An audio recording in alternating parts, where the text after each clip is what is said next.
연기 그만하시고 도장 찍으세요. 어차피 저희 목입니다. 그 돈 어차피 저희 주고 가실 거잖아요.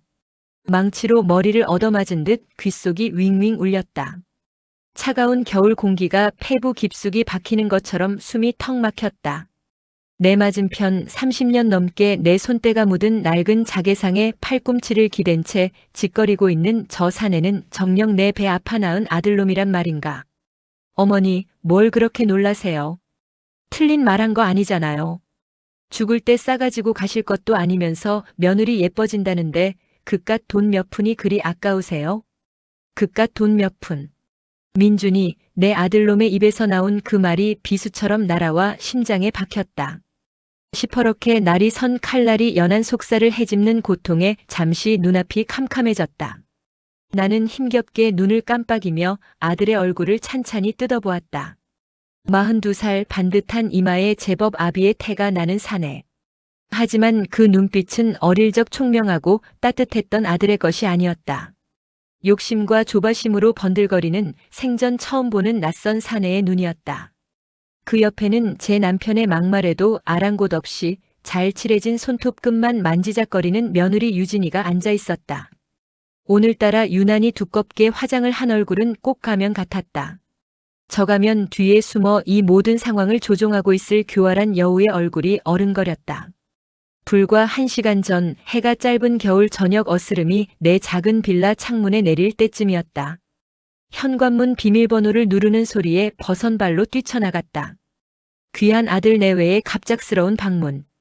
그것도 양손에 백화점 로고가 선명한 과일 바구니와 한우 세트를 들고서. 명절도 아니고 내 생일도 아닌데 이게 무슨 호사인가 싶어 어리둥절하면서도 마음 한편이 따뜻하게 데워지는 것을 느꼈다. 아이고 이게 다 뭐냐. 돈 아깝게 이런 걸 뭐하러 사와. 어머니 뭐려. 올겨울 유난히 춥다는데 따뜻하게 몸보신하시라고요. 민준이는 살갑게 웃으며 내 어깨를 감쌌다. 유진이도 어머님 이 과일 당도가 엄청 높대요. 어서 드셔보세요라며 싹싹하게 굴었다. 나는 금세 마음이 풀어져 부엌으로 향했다. 아들이 좋아하는 묵은지를 꺼내고 며느리가 혹시 추울까 싶어 엉덩이가 닿는 자리에 전기방석을 깔아주었다. 작은 상에 저녁상이 차려지고 어색하지만 화기애애한 분위기가 이어졌다. 나는 그것이 폭풍전의 고요인 줄은 꿈에도 몰랐다. 이야기는 며느리 입에서 시작됐다. 어머님, 저 요즘 고민이 있어요. 거울 볼 때마다 너무 우울해요. 내가 왜? 어디 아프냐? 그게 아니라 눈도 자꾸 처지는 것 같고 콧대도 너무 없어서 인상이 밋밋해 보여서요. 친구들은 하나같이 예쁘게 늙어가는데 저만 초라해지는 기분이에요. 나는 그저 요즘 젊은 사람들의 푸념이려니 대수롭지 않게 넘기려 했다. 다 예쁘다 얘. 내 나이에 너만 한미인이 어딨다고. 하지만 유진이는 내 칭찬을 들을 생각이 없어 보였다. 집요하게 제 외모에 대한 불만을 늘어놓던 며느리는 마침내 본론을 꺼냈다. 그래서 남편이랑 상의했는데 이번 기회에 쌍꺼풀이랑 코 수술을 좀 할까 해요. 간단한 시술이라 금방 끝난대요. 그때까지만 해도 나는 속으로 돈도 많이 들 텐데 알아서들 하겠지라고 생각했다. 그런데 아들 민준이가 기다렸다는 듯이 대화를 거들고 나섰다. 어머니, 사실 저희가 그래서 오늘 어머니 찾아뵌 거예요. 유진이 수술 좀 시켜주세요. 나는 내 귀를 의심했다. 순간 아들의 말을 이해하지 못했다. 며느리 성형수술을 왜 나에게 시켜달라는 것인가? 뭐라고? 수술비가 좀 모자라서요. 어머니가 좀 보태주시면 안 될까요?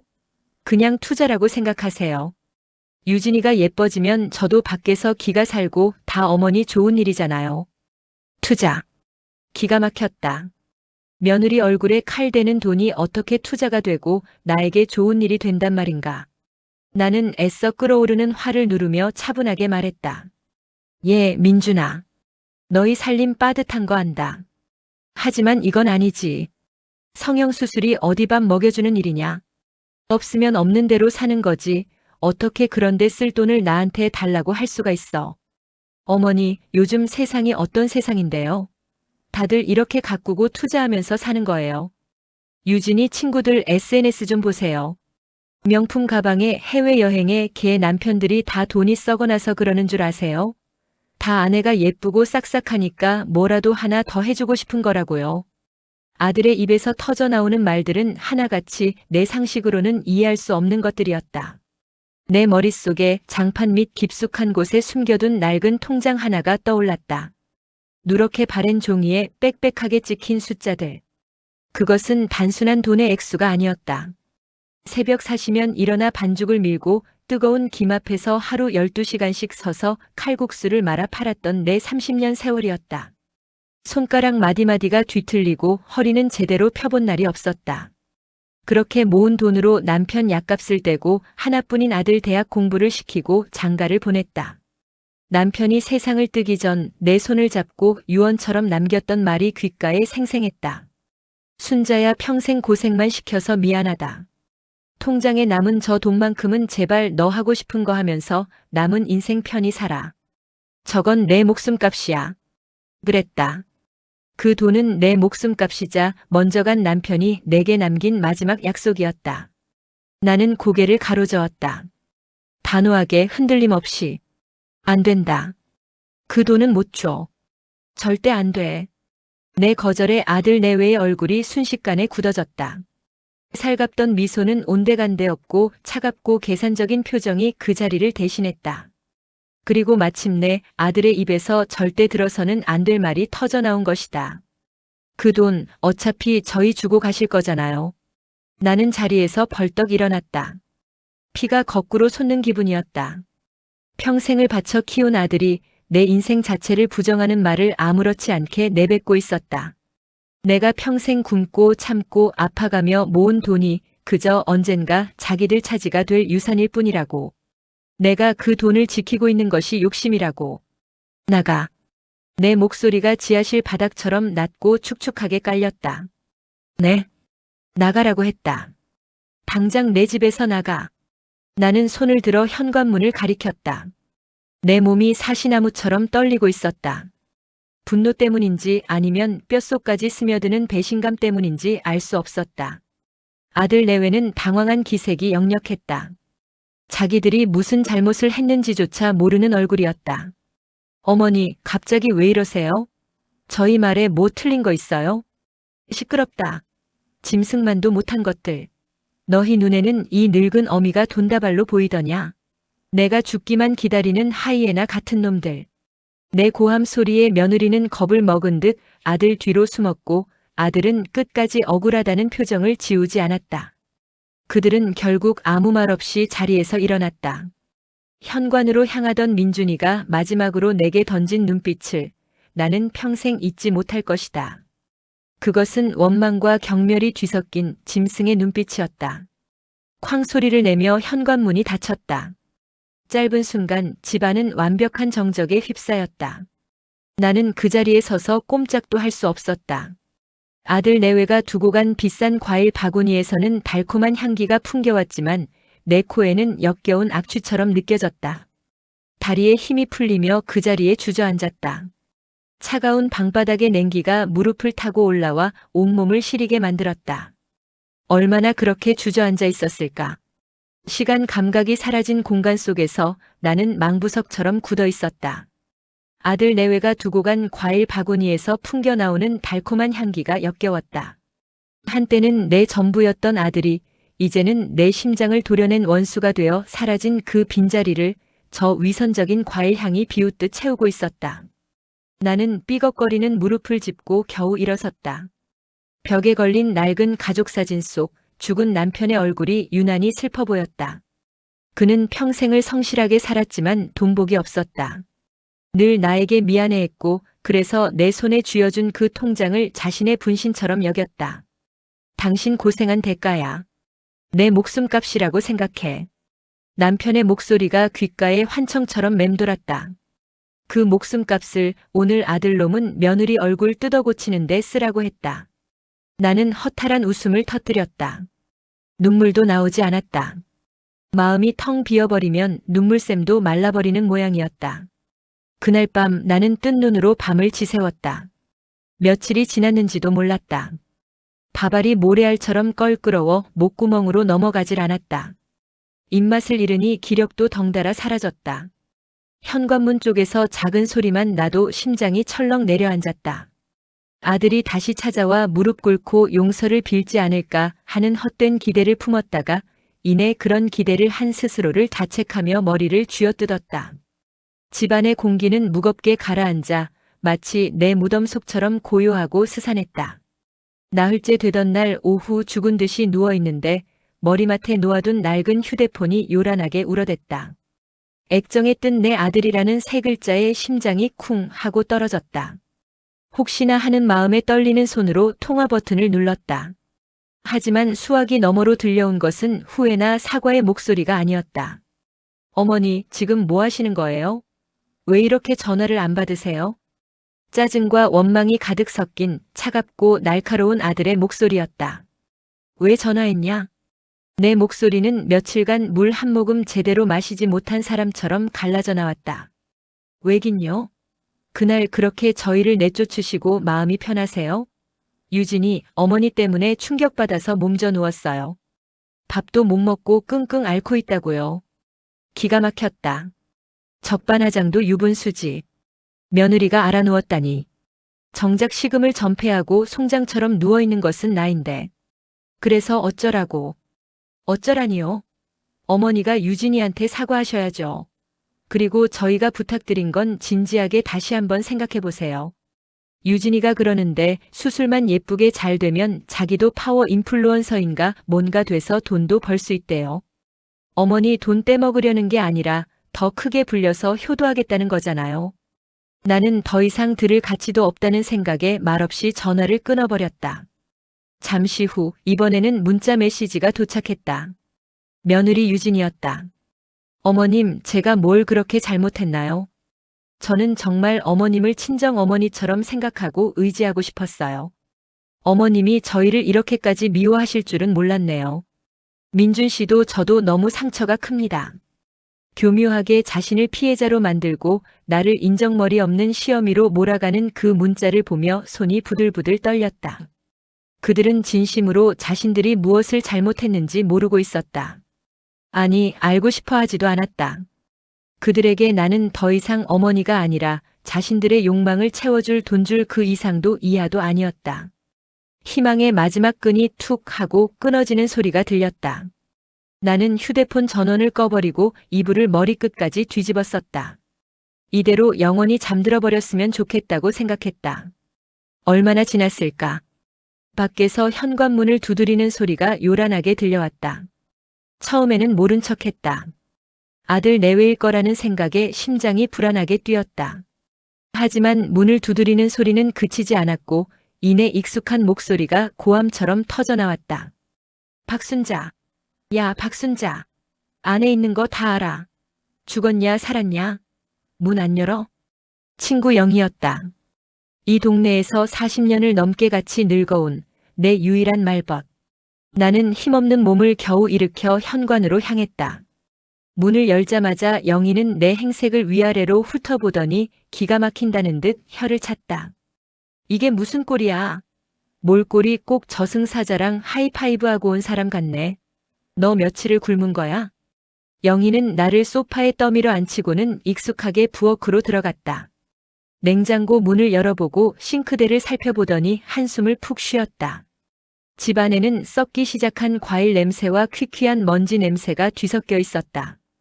영희는 창문부터 활짝 열어젖혔다. 차갑지만 신선한 겨울 공기가 집 안으로 쏟아져 들어오며 고여있던 절망의 공기를 밀어냈다. 이 과일 바구니는 또 뭐야? 자식 새끼가 이거 하나 던져주고 내 등골을 빼먹으려고 했냐? 영희는 아들 내외가 사온 과일 바구니를 통째로 들어 음식물 쓰레기 봉투에 쏟아부었다. 그 단호한 행동에 속이 다 후련했다. 영희는 쌀을 씻어 냄비에 앉히고 냉장고 구석에 있던 마른 멸치로 국물을 내기 시작했다. 나는 아무 말 없이 그 모습을 멍하니 바라보았다. 타박하는 목소리는 거칠었지만 나를 걱정하는 그 마음이 고스란히 느껴져 목구멍이 뜨거워졌다. 이윽고 영희는 뜨끈한 흰죽 한 그릇을 내 앞에 내려놓았다. 아무 말 말고 일단 먹어. 사람이 속이 비면 헛생각만 느는 법이야. 나는 마지못해 숟가락을 들었다. 따뜻한 죽이 목구멍을 타고 넘어가자 꽁꽁 얼어붙었던 속이 조금씩 풀리는 것 같았다. 한 그릇을 다 비우고 나니 닫혔던 말문이 터져나왔다. 나는 그간 있었던 일을 영희에게 모두 털어놓았다. 아들 내외의 기막힌 요구부터 내 심장에 비수처럼 박혔던 막말들, 그리고 그들이 보낸 문자 메시지까지. 이야기를 하는 내내 나는 몇 번이나 울컥했지만 영희는 그저 묵묵히 들어주었다. 내 이야기가 끝나자 영희는 뜨거운 물에 헹군 찻잔을 내밀며 입을 열었다. 순자야, 잘했다. 뭐가? 그 돈 안 준 거. 그리고 그 쌍놈의 새끼들 쫓아낸 거. 아주 잘했어. 예상치 못한 칭찬에 나는 어리둥절한 표정을 지었다. 영희는 씁쓸하게 웃으며 말을 이었다. 나라고 너 같은 일 안 겪었을 것 같아? 우리 큰아들 재작년에 사업한다고 손 벌렸을 때 내가 가게 보증금 빼서 보태줬다. 망했어. 1년도 못 가고 아주 폭삭 망했지. 빚만 잔뜩 남고 지금은 신용불량자 돼서 여기저기 도망 다니는 신세야. 그때 내가 그 돈을 안 줬으면 어땠을까? 지금도 자다가 벌떡벌떡 일어나. 내 노후는 고사하고 당장 내일 먹고 살 길이 막막해. 자식? 그놈은 지 살기 바빠서 내 전화도 안 받아. 영희의 고백은 충격이었다. 늘 당당하고 씩씩해 보였던 친구에게 그런 아픔이 있는 줄은 몰랐다. 순자야. 정신 차려. 자식은 내 품에 있을 때나 내 자식이지, 장가가고 시집가서 제 가정 꾸리면 그때부터는 남이야. 제일 가까운 남. 기대하고 퍼주다 보면 결국 상처받는 건 우리 같은 늙은 부모뿐이야. 내가 모은 그 돈 누구 돈이냐? 민준이 돈이야? 아니잖아. 내 피고 내 땀이고 내 청춘이야. 먼저 간 진수 씨 목숨값이라며. 근데 그걸 왜 며느리 낯짝 반반하게 만드는데 갖다 바쳐? 영희의 말은 칼날처럼 날카로웠지만 썩은 상처를 도려내는 의사의 메스처럼 아프면서도 시원했다. 그놈들이 뭐라고 짓거리든 신경 쓰지 마. 어차피 물려줄 돈이라고. 웃기는 소리. 그럼 지금 당장 죽으란 소리랑 뭐가 달라? 살아있는 부모 유산부터 탐내는 자식만큼 불효막심한 것도 없어. 이제부터라도 너를 위해 살아, 순자야. 내가 평생 고생해서 모은 돈, 이제는 너를 위해 쓰라고. 그게 먼저 간 내 남편도 바라는 일일 게다. 영희의 조언은 뜬구름 잡는 위로가 아니었다. 그녀의 삶에서 우러나온 피 맺힌 교훈이었다. 나는 영희의 주름진 손을 꼭 잡았다. 고맙다는 말 대신 뜨거운 눈물이 뺨을 타고 흘러내렸다. 그 눈물은 절망의 눈물이 아니었다. 다시 살아갈 용기를 얻은 자의 뜨거운 다짐의 눈물이었다. 그날 이후 나는 달라지기로 마음먹었다. 더 이상 아들의 연락을 기다리며 폐인처럼 살지 않기로 했다. 꺼두었던 휴대폰 전원을 켜고 아들과 며느리의 번호를 차단했다. 마음이 약해져 다시 그들의 감언이설에 휘둘리고 싶지 않았다. 그리고 나는 장판 밑에 숨겨두었던 낡은 통장을 꺼냈다. 통장을 펼쳐보았다.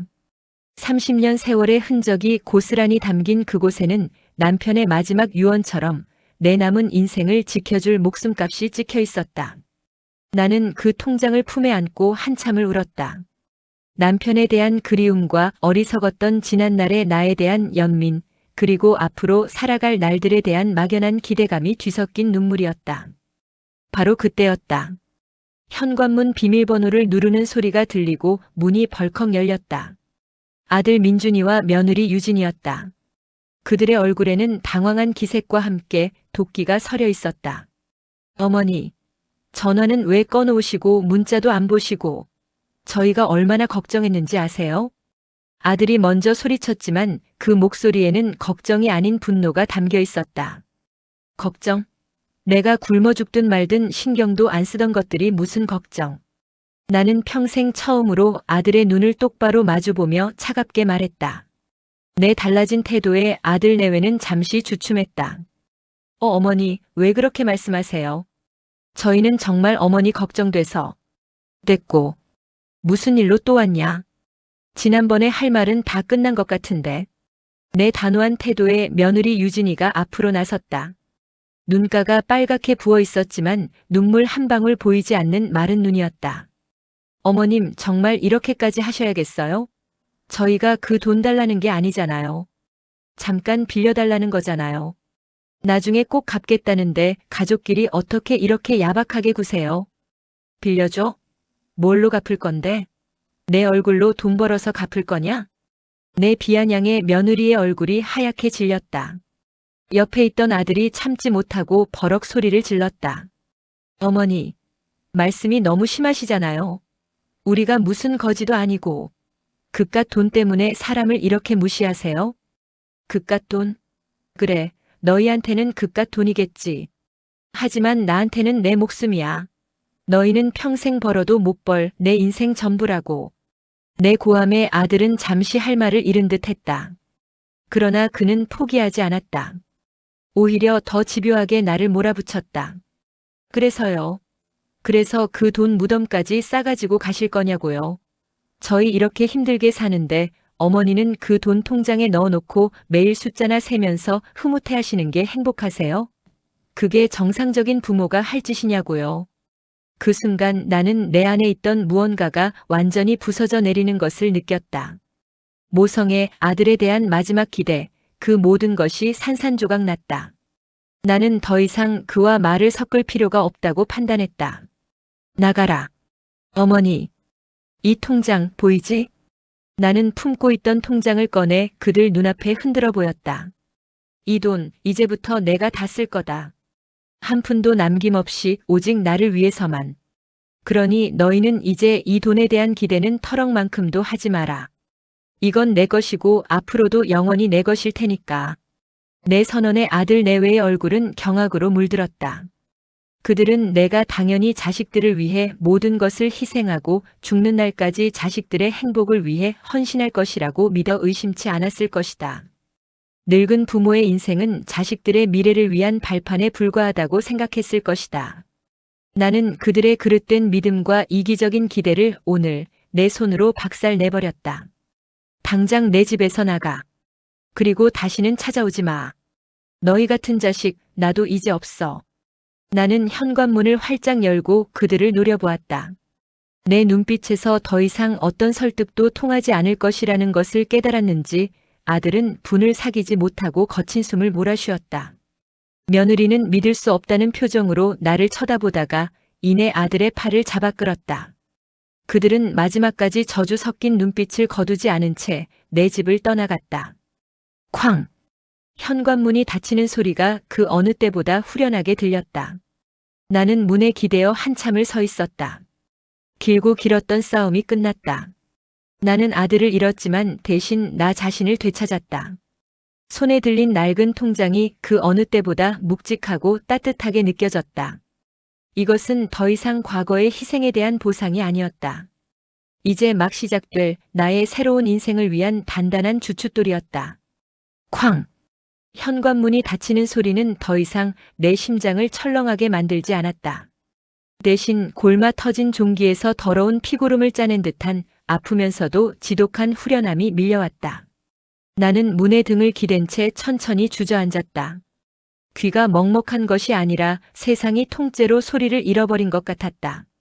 거실 벽에 걸린 아들의 돌 사진이 흐릿한 시야 속에서 일그러졌다. 저렇게 예쁘고 사랑스럽던 내 새끼. 내 세상의 전부였던 아이. 그 아이는 이제 어디에도 없었다. 오늘 내 집을 나간 것은 낯선 욕심에 눈이 먼 괴물일 뿐 내 아들 김민준이 아니었다. 내 아들이라는 존재가 내 안에서 완전히 죽어 장례를 치르는 기분이었다. 가슴 한가운데 커다란 구멍이 뚫린 듯 허전하고 시렸다. 눈물이 쏟아질 법도 한데 이상하게 눈물 한 방울 나오지 않았다. 대신 차가운 분노가 마그마처럼 속에서부터 들끓어 오르기 시작했다. 나는 비틀거리며 일어나 부엌으로 향했다. 아들 내외가 위선적으로 들고 왔던 과일 바구니가 식탁 위에 덩그러니 놓여 있었다. 탐스러운 사과와 배, 반짝이는 포도송이가 나를 비웃는 것 같았다. 나는 순간 치밀어 오르는 역겨움을 참지 못하고 바구니를 집어들었다. 그리고 온 힘을 다해 벽으로 내던졌다. 와장창! 플라스틱 바구니가 깨지고 과일들이 사방으로 터져나가며 지식여졌다. 달콤하고 시큼한 과일즙 냄새가 비릿한 피 냄새처럼 집 안가득 퍼져나갔다. 나는 가쁜 숨을 몰아쉬며 바닥에 나뒹구는 과일 조각들을 내려다보았다. 박살난 과일들은 마치 내 아들과의 관계, 내가 평생을 바쳐 이룩했다고 믿었던 가족이라는 허상처럼 보였다. 그래, 이렇게 부서지고 썩어 문드러져야 끝나는 거였다. 나는 더 이상 이 썩은 것들을 끌어안고 살지 않으리라. 그날 이후 나는 전화기에 전원을 켜지 않았다. 세상과 나 사이에 두꺼운 벽을 쌓았다. 며칠 동안은 집안에 틀어박혀 멍하니 시간만 보냈다.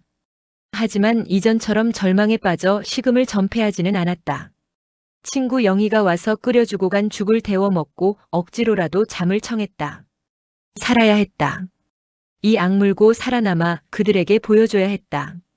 내가 당신들 없이도, 아니 당신들이 없어야 비로소 얼마나 잘 살 수 있는지를. 일주일쯤 지났을까? 더 이상 이렇게 숨어 지낼 수는 없다는 생각이 들었다. 나는 큰 마음을 먹고 휴대폰 전원을 켰다. 켜자마자 수십 통의 부재중 전화와 문자 메시지가 폭탄처럼 쏟아져 들어왔다. 아들과 며느리에게서는 물론이고 시누이, 조카, 심지어는 몇 년에 한 번 볼까 말까 한 먼 친척에게서까지 연락이 와 있었다. 새언니, 이게 무슨 일이에요? 민준이한테 얘기 들었어요. 어떻게 애들한테 그렇게 모질게 하실 수가 있어요?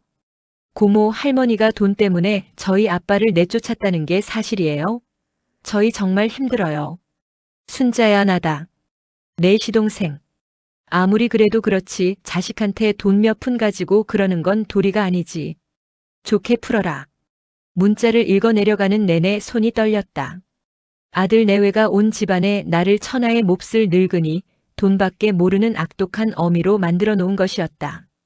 자신들의 추악한 욕심은 쏙 빼놓고 불쌍한 자식을 매정하게 내친 비정한 어머니로 둔갑시켜 놓았다.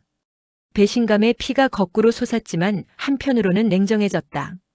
그들이 이 정도로 치졸하고 악랄한 인간들이라는 것을 확인한 이상 내게 남은 미련은 한 톨도 없었다. 나는 그 모든 번호를 하나씩 차분하게 차단했다. 세상과 나를 잇던 끈적하고 귀찮은 관계들을 하나씩 잘라내는 기분이었다. 이제 정말 나 혼자였다.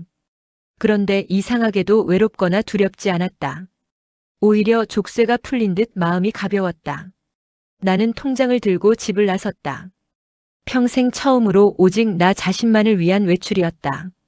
어디로 가야 할지 막막했지만 발걸음은 자연스럽게 동네 상가 쪽으로 향했다. 그때 상가 2층에 걸린 보청기 전문점 간판이 눈에 들어왔다. 몇 년 전부터 오른쪽 귀가 잘 들리지 않아 고생이었다. 텔레비전 소리는 점점 커졌고 사람들과 대화할 때면 몇 번씩 되물어야 했다. 아들에게 슬쩍 얘기를 꺼내봤지만 어머니, 그냥 좀 크게 말씀하시면 되잖아요. 그거 비싸기만 하고 효과도 없대요라는 핀잔만 돌아왔었다. 그 후로는 그냥 참고 살았다. 내 불편함보다는 아들의 돈 걱정이 먼저였으니까. 나는 홀린 듯 건물 계단을 올랐다. 상담사는 친절하게 내 귀 상태를 확인하고 여러 제품을 추천해 주었다. 가격표를 보니 아들의 말이 아주 틀린 것은 아니었다. 꽤 비쌌다. 예전 같았으면 이 돈이면 민준이네 반찬값 한 달은 되겠네라며 망설였을 것이다. 하지만 나는 조금의 망설임도 없이 가장 성능이 좋다는 최신형 제품을 골랐다. 이걸로 할게요. 네, 어머님. 아주 좋은 걸로 고르셨어요. 착용해 보시겠어요? 상담사가 작은 보청기를 내 귀 속에 넣어주고 전원을 켰다. 그 순간 나는 세상에 다시 태어난 것 같은 충격을 받았다. 쏴! 창밖으로 나뭇잎 스치는 소리, 멀리서 들려오는 자동차 소리, 상담실 벽에 걸린 시계의 초침이 째깍째깍 움직이는 소리까지. 그동안 뭉개지고 희미하게만 들리던 세상의 모든 소리가 갑자기 생생한 제 색깔을 되찾고 내 고막으로 쏟아져 들어왔다. 나는 너무 놀라 눈을 동그랗게 떴다. 상담사가 웃으며 내게 말을 걸었다. 어머님, 제 목소리 잘 들리세요? 네. 아주 잘 들려요. 내 목소리마저도 예전과 다르게 선명하게 들렸다. 그동안 나는 반쯤 귀가 먼 채로 반쯤은 세상과 단절된 채로 살아가고 있었던 것이다. 나는 왜 이 당연한 것을 포기하고 살았을까? 아들의 눈치를 보느라 내 몸이 보내는 불편함의 신호마저 애써 외면하며 살았던 지난 세월이 서러워 눈시울이 뜨거워졌다. 통장에서 목돈이 빠져나갔지만 전혀 아깝지 않았다. 이것은 단순한 기계가 아니었다. 내가 되찾은 세상의 소리였고 나 자신에게 주는 첫 번째 선물이었다. 보청기 가게를 나와 거리를 걷는데 모든 것이 새롭게 느껴졌다. 시장 아줌마들의 활기찬 목소리, 아이들의 웃음소리, 가게에서 흘러나오는 촌스러운 유행가까지도 정겨웠다. 나는 은행 옆 여행사 앞에 붙은 국내 여행 포스터 앞에서 발걸음을 멈췄다. 따뜻한 남쪽 바다 통영 2박 3일 특가. 평생 여행이라고는 신혼여행으로 다녀온 제주도가 전부였다. 남편이 살아있을 때 언젠가 돈 많이 벌면 바닷가에 가서 회도 실컷 먹고 좋은 구경도 하자고 입버릇처럼 말했었다. 그 약속을 지키지 못하고 남편은 먼저 떠나버렸다. 그래, 가자. 당신이랑 못 간 여행, 나 혼자라도 가야지. 나는 여행사 안으로 들어가 통영 여행을 예약했다. 출발은 다음 주 월요일. 난생 처음 혼자 떠나는 여행이었다. 설렘과 함께 약간의 두려움도 있었지만 이 또한 내가 넘어야 할 산이라고 생각했다. 여행 준비를 하며 며칠이 평화롭게 흘러갔다. 아들에게서는 더 이상 연락이 오지 않았다. 이대로 영영 연이 끊어지는가 보다 생각하며 마음을 정리하고 있었다. 그런데 여행을 떠나기 바로 전날 저녁 사건이 터졌다. 딩동 마이너스. 저녁 8시가 넘은 시간 현관 초인종이 울렸다. 나는 아무도 올 사람이 없었기에 의아하게 생각하며 인터폰 화면을 켰다. 화면 가득 눈에 넣어도 아프지 않을 내 손주 7살배기 준서의 얼굴이 보였다. 그리고 그 뒤로 아들 민준이와 며느리 유진이가 서 있었다. 심장이 쿵 하고 내려앉았다. 그 어떤 협박이나 막말보다 손주를 앞세운 이 방문이 나에게는 가장 치명적인 공격이었다. 할머니, 문 열어주세요. 준서가 할머니 보고 싶어서 왔어요. 아들의 목소리가 인터폰 너머로 들려왔다. 나는 숨을 죽인 채 아무 대답도 하지 못했다. 문을 열어줘서는 안 된다는 것을 머리로는 알고 있었지만 화면 속에서 방긋방긋 웃고 있는 손주의 얼굴을 보니 가슴이 미어지는 것 같았다. 아이가 무슨 죄가 있단 말인가. 어머니, 저희 이러려고 온 거 아니에요. 그냥 준서가 하도 할머니 보고 싶다고 졸라서 얼굴만 잠깐 보여주고 가려고요. 문 좀 열어주세요, 네. 이번에는 며느리의 간절한 목소리가 들려왔다. 그들의 목소리는 지난번과는 비교도 안 될 만큼 부드럽고 애처로웠다. 하지만 나는 속지 않았다. 이것은 그들이 준비한 마지막 카드이자 가장 비열한 함정이었다. 내가 문을 여는 순간 모든 것은 다시 원점으로 돌아갈 것이다. 나는 이를 악물고 버텼다. 하지만 초인종 소리와 문을 두드리는 소리는 그치지 않았다. 아이는 영문도 모른 채 할머니, 할머니를 외쳐댔다. 그 목소리가 칼날이 되어 내 심장을 후벼 팠다. 아파트 복도에 소리가 울려 퍼지자 이웃들이 무슨 일인가 싶어 현관문을 살짝 열어보는 기척까지 느껴졌다. 이대로 버티다가는 내가 손주도 못 알아보는 이상한 노인네로 온 동네에 소문이 날 판이었다. 결국 나는 현관으로 다가갔다. 하지만 문을 활짝 여는 대신 문에 달린 작은 안전고리만 건 채로 손가락 2개만큼의 틈만 열었다. 틈새로 준서의 동그란 눈과 마주쳤다. 할머니. 아이가 반갑게 소리치며 문틈으로 손을 뻗었다. 나는 아이의 작은 손을 꼭 잡아주었다. 우리 준서 왔구나. 잘 지냈어? 네. 할머니, 저 태권도 노란 띠 땄어요. 아이고, 장하다 내 강아지. 축하해. 나는 아이의 머리를 쓰다듬어 주었다. 아이의 뒤편에서 아들과 며느리가 안도하는 듯한 표정을 짓는 것이 보였다. 민준이가 문틈으로 얼굴을 들이밀며 말했다. 어머니, 문 좀 활짝 열어주세요. 밖에서 이러지 마시고. 나는 아들의 말을 잘랐다. 시선은 여전히 손주에게 고정한 채 차갑고 단호한 목소리로 말했다. 준서는 반갑다. 하지만 너희는 아니야. 네. 아들 내외의 얼굴이 순간 굳어졌다. 나는 그들의 눈을 똑바로 쳐다보며 말을 이었다. 이 아이 이용해서 내 마음 약하게 만들려는 수작 그만둬라. 정말 역겹고 추악해서 토악질이 나오니까. 내 직설적인 말에 며느리의 얼굴이 하얗게 질렸다. 아들은 분노로 얼굴이 붉어졌다. 어머니, 지금 애 앞에서 무슨 말씀을 하시는 거예요? 시끄럽다. 너희가 이 아이를 방패막이로 내세운 순간부터 너희는 부모 자격도 없어. 준서야. 나는 다시 몸을 숙여 아이와 눈을 맞췄다. 할머니가 내일 멀리 여행을 간단다. 그래서 오늘은 집에 못 들어와. 미안해. 대신 이거 가지고 있다가 아빠 엄마랑 맛있는 거 사 먹어. 나는 주머니에서 꼬깃꼬깃한 5만 원짜리 한 장을 꺼내 아이의 작은 손에 쥐어주었다.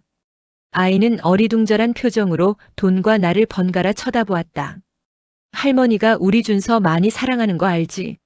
나중에 꼭 다시 보자.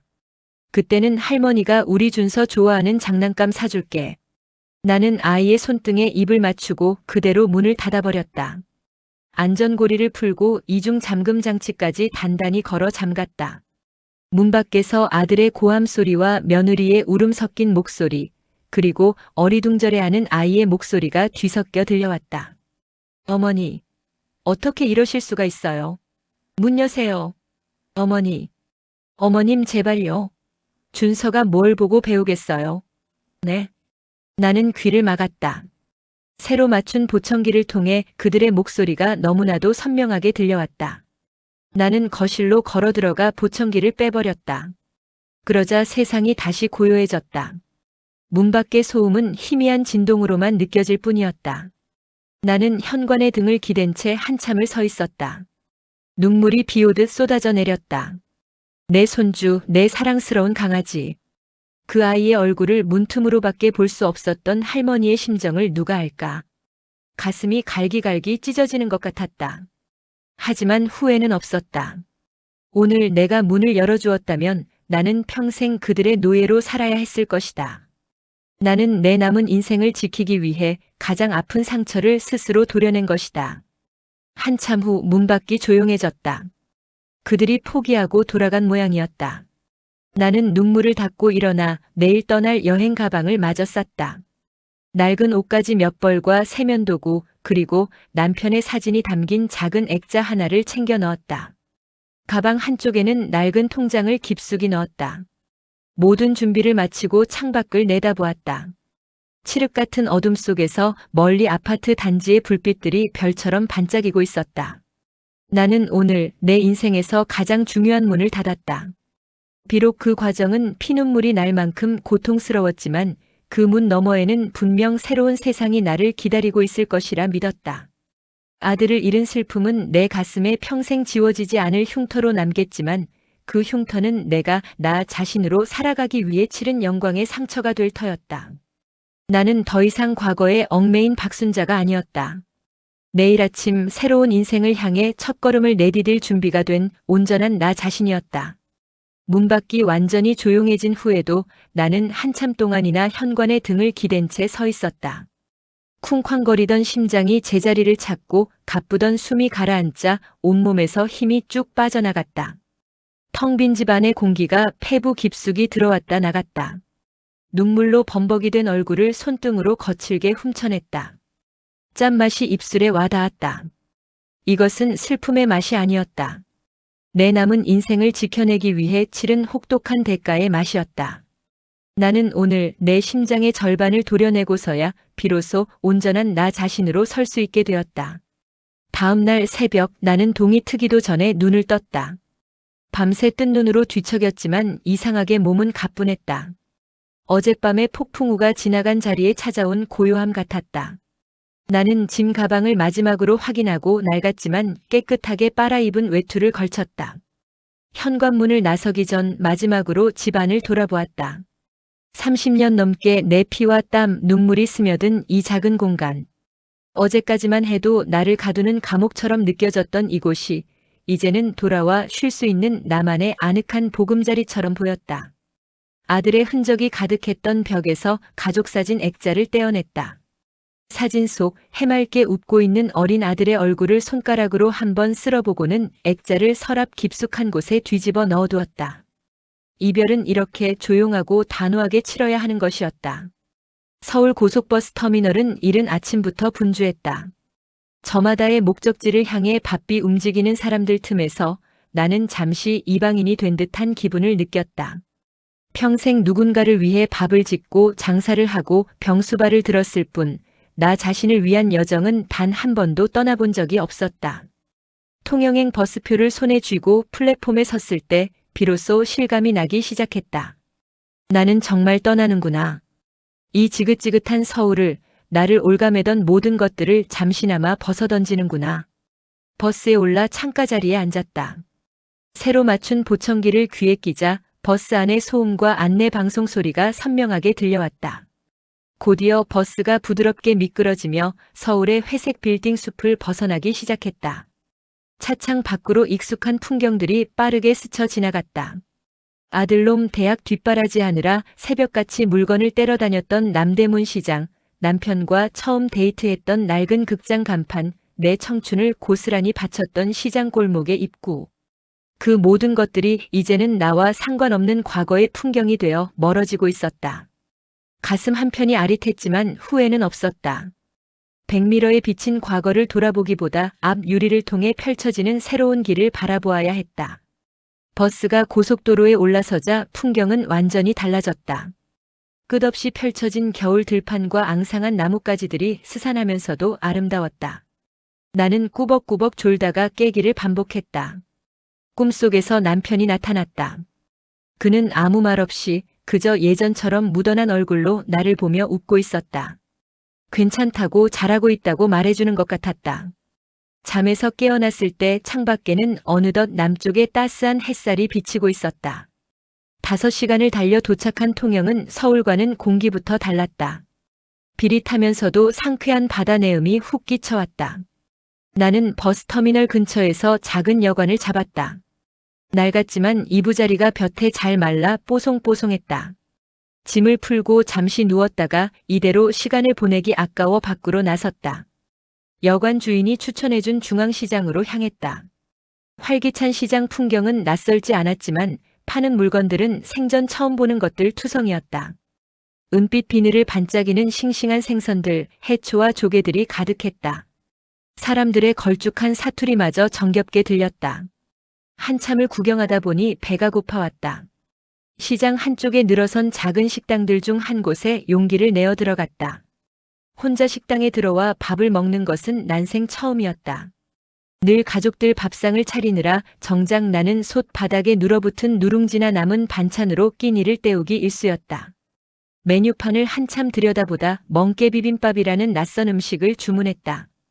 곧이어 나온 그릇에는 상추와 김가루 그리고 주황빛 멍게가 소복이 담겨 있었다. 참기름 냄새가 고소했다. 숟가락으로 슥슥 비벼 한 입 크게 떠넣었다. 입안 가득 향긋한 바다의 맛이 퍼져나갔다. 쌉쌀하면서도 달큰한 그 맛은 내가 평생 먹어본 그 어떤 음식과도 달랐다. 나는 누구의 눈치도 보지 않고 오직 내 입맛에만 집중하며 밥을 먹었다. 뜨끈한 시락국 한 모금에 온몸이 녹아내리는 것 같았다. 밥 한 그릇을 깨끗이 비우고 나니 속이 든든해지면서 기운이 솟았다. 별것 아닌 밥 한 끼였지만 이것은 나에게 중요한 의식이었다. 평생 남을 위해 차리던 밥상에서 벗어나 오롯이 나를 위해 차려진 첫 번째 밥상. 나는 그 밥 한 그릇으로 지난 68년의 세월을 위로받는 기분이었다. 배를 채우고는 천천히 걸어 바닷가로 나갔다. 해가 뉘엿뉘엿 지고 있었다. 수평선 너머가 붉게 물들고 잔잔한 파도가 몽돌에 부딪혔다 쓸려나가는 소리가 규칙적으로 들려왔다. 나는 방파제 끝에 걸터앉아 가만히 바다를 바라보았다. 주머니에서 남편의 사진이 든 작은 액자를 꺼냈다. 사진 속 어색하게 웃고 있는 남편의 얼굴이 저녁 노을에 물들어 있었다. 여보 나왔어요. 당신이 그렇게 와보고 싶어 하던 남쪽 바다에 나 혼자 왔어. 목소리가 떨려 나왔다. 나 당신한테 할 말이 너무 많은데 어디서부터 시작해야 할지 모르겠네. 당신이 내 목숨값이라고 남겨준 그 돈 나 그거 지키려고 우리 아들 안 보고 살기로 했어. 그놈이 며느리 얼굴 뜯어고치는데 그 돈을 달라고 하더라고. 어차피 엄마 죽으면 자기들 돈이 될 거라면서 내가 욕심 부리는 거래. 내가 자식을 잘못 키웠나 봐. 당신한테 너무 미안해. 당신 평생 고생해서 나한테 남겨준 건데 내가 그걸 지키지 못할 뻔했어. 나는 흐르는 눈물을 닦지도 않고 말을 이었다. 바다를 향한 내 독백은 남편에게 하는 고해성사였다. 근데 여보, 나 이제 그 돈 나를 위해서 쓰려고. 당신이 그랬잖아. 나 하고 싶은 거 하면서 편히 살라고. 그래서 어제는 큰맘 먹고 보청기도 맞췄어. 세상 소리가 이렇게 잘 들리는 건지 몰랐네. 그리고 오늘은 이렇게 여행도 왔고. 나 이렇게 살아도 괜찮은 거지? 당신 보기에도 나 잘하는 거 맞지? 아들놈 가슴에 묻고 내 남은 인생 이렇게 살아도 당신 나 원망 안 할 거지? 그때 갈매기 한 마리가 끼룩하고 울며 내 머리 위를 스쳐 지나갔다. 마치 남편이 대답이라도 해주는 것 같았다. 그럼 당연하지. 그렇게 살아. 그게 내가 바라는 거야. 하고 말해주는 것 같았다. 나는 액자를 가슴에 품고 소리내어 엉엉 울었다. 슬픔과 회한, 미안함과 고마움이 뒤섞인 눈물이었다. 그 눈물은 차가운 겨울 바닷바람에 실려 멀리 날아갔다. 한참을 울고 나니 꽁꽁 얼어붙었던 가슴속 응어리가 파도에 씻겨나간 조약돌처럼 매끄러워지는 기분이었다. 나는 비로소 남편과의 약속을 그리고 나 자신과의 약속을 지킬 용기를 얻었다. 다음 날은 날씨가 맑았다. 나는 관광 안내소에서 추천받은 케이블카를 타러 갔다. 가파른 산을 오르는 케이블카 안에서 내려다보는 통영 앞바다의 풍경은 그야말로 장관이었다. 점점이 떠있는 섬들과 반짝이는 윤슬이 한 폭의 그림 같았다. 평생 시장 골목과 좁은 집안이 세상의 전부였던 내게 이토록 넓고 아름다운 세상이 있다는 사실이 새삼 놀라웠다. 산 정상에 오르니 가슴이 뻥 뚫리는 것 같았다. 저 멀리 보이는 수평선을 바라보며 나는 생각했다. 내 인생도 저 바다 같을 수 있겠구나. 아들이라는 섬 하나에 갇혀 옴짝달싹 못했던 지난날에서 벗어나 이제는 저 넓은 바다처럼 자유롭게 살아갈 수 있겠구나. 여행의 마지막 날 나는 다시 서울로 돌아오는 버스에 몸을 실었다. 떠날 때와는 다른 사람이 되어 있었다. 이틀 밤 사흘 낮의 짧은 시간이었지만 그 여행은 내 인생을 통째로 바꾸어 놓았다. 서울에 가까워질수록 마음이 무거워지는 대신 오히려 차분해졌다. 나는 이제 더 이상 도망치지 않을 것이다. 내 삶의 공간에서 당당하게 내 인생을 살아갈 것이다. 집에 돌아오니 현관문 틈에 편지 한 통이 꽂혀 있었다. 아들의 필체였다. 심장이 다시 불안하게 뛰었지만 나는 애써 태연하게 편지를 집어들었다. 여행으로 얻은 평화가 이 종이 한 장에 무너질까 두려웠다. 식탁에 앉아 심호흡을 한번 하고 편지를 펼쳤다. 편지에는 사과나 반성의 말은 단 한 줄도 없었다. 대신 원망과 협박, 교묘한 동정심 유발 작전이 빼곡하게 적혀 있었다. 어머니께. 어머니가 그렇게 나가신 후 저희가 얼마나 힘들었는지 아십니까? 유진이는 충격으로 병원 신세까지 졌습니다. 병원비 때문에 결국 마이너스 통장을 써야 했습니다. 어머니가 조금만 도와주셨으면 없었을 빚입니다. 준서는 매일 밤 할머니를 찾으며 옵니다. 애가 무슨 죄가 있어서 할머니도 못 보고 살아야 합니까? 어머니의 그깟 돈 욕심 때문에 온 가족이 불행해졌습니다. 저희가 바란 건 큰 게 아니었습니다. 그저 조금 더 남들처럼 평범하게 살고 싶었을 뿐입니다. 어머니는 평생 모은 돈을 움켜쥐고 행복하실지 모르겠지만 아들과 손주는 지옥 같은 시간을 보내고 있습니다. 부디 현명한 판단을 하시길 바랍니다. 편지를 다 읽고 났을 때 내 입가에는 허탈한 실소가 번졌다. 예전 같았으면 마이너스 통장, 준서가 운다는 대목에서 가슴이 무너져 내렸을 것이다. 당장이라도 아들에게 전화를 걸어 미안하다고 내가 다 잘못했다고 빌었을지도 모른다. 하지만 나는 더 이상 과거의 박순자가 아니었다. 나는 편지를 곱게 접어 며칠 전 아들의 사진을 넣어두었던 서랍 가장 깊숙한 곳에 함께 넣어버렸다. 찢어버리거나 불태워버릴 수도 있었지만 그러지 않았다. 이것 또한 내가 겪어낸 역사의 일부이며 내가 얼마나 강해졌는지를 증명하는 증거품이 될 터였다. 나는 더 이상 그들의 감정 쓰레기통이 되어주지 않을 작정이었다. 그날 저녁 나는 친구 영희에게 전화를 걸었다. 영희야, 나다. 어머, 박순자. 어디 갔다 이제 연락이 돼. 속 좀 괜찮아? 응, 괜찮아. 나 여행 갔다 왔다. 뭐? 여행? 어디를? 나는 통영에서 있었던 일들을 차분하게 이야기해 주었다. 혼자 밥을 사 먹은 이야기, 바다를 보며 죽은 남편과 대화한 이야기, 케이블카를 타고 산 정상에 올랐던 이야기까지. 영희는 한참 동안 말없이 내 이야기를 듣고 있더니 목이 잠긴 목소리로 말했다. 잘했다, 순자야. 정말 잘했다. 내가 드디어 내 인생을 찾았구나. 내가 다 눈물이 나네. 우리는 한참 동안 시시콜콜한 수다를 떨었다. 영희는 자기네 동네 노인복지관의 노래교실이 그렇게 재미있다며 같이 다니자고 졸랐고 나는 못 이기는 척 그럼하고 약속했다. 전화를 끊고 나니 마음이 솜털처럼 가벼웠다. 아들을 잃은 자리는 여전히 비어 있었지만 그 자리를 좋은 친구와 새로운 계획들이 따뜻하게 채워주고 있었다. 나는 낡은 통장을 꺼내 펼쳐보았다. 보청기 값과 여행 경비로 제법 큰 돈이 빠져나가 있었다. 하지만 통장 잔고가 줄어든 만큼 내 마음의 행복은 그 몇 배로 불어나 있었다. 이 돈은 더 이상 내 과거의 희생에 대한 증표가 아니었다. 내 빛나는 미래를 위한 투자금이었다. 나는 펜을 들어 통장 맨 뒷장의 메모란에 서툰 글씨로 적어 내려가기 시작했다. 1. 노래 교실 등록하기. 2. 영희랑 온천 여행 가기. 3. 따뜻한 털 코트 사기. 4. 평생 못 가본 치과 가서 임플란트 상담받기. 하나씩 하나씩. 평생 나를 위해 해보고 싶었지만 감히 꿈도 꾸지 못했던 소박한 계획들을 적어 내려갔다. 그것은 내 남은 인생의 이정표이자 나 자신에게 하는 약속이었다. 창밖은 이미 어두워져 있었다. 나는 자리에서 일어나 베란다로 나갔다. 차가운 겨울 공기가 상쾌했다. 저 멀리 수많은 아파트의 불빛들이 밤하늘의 별처럼 반짝이고 있었다. 그 수많은 불빛 아래 또 얼마나 많은 나 같은 어머니들이 자식이라는 이름의 굴레에 갇혀 자신의 삶을 잃어버린 채 살아가고 있을까? 아들과의 관계는 아마 평생 회복되지 못할지도 모른다. 손주를 다시 품에 안아볼 날이 언제 올지도 알 수 없다. 하지만 나는 더 이상 두렵지 않았다. 나는 나를 지키기 위해 최선을 다했고 그 선택의 후회는 없다.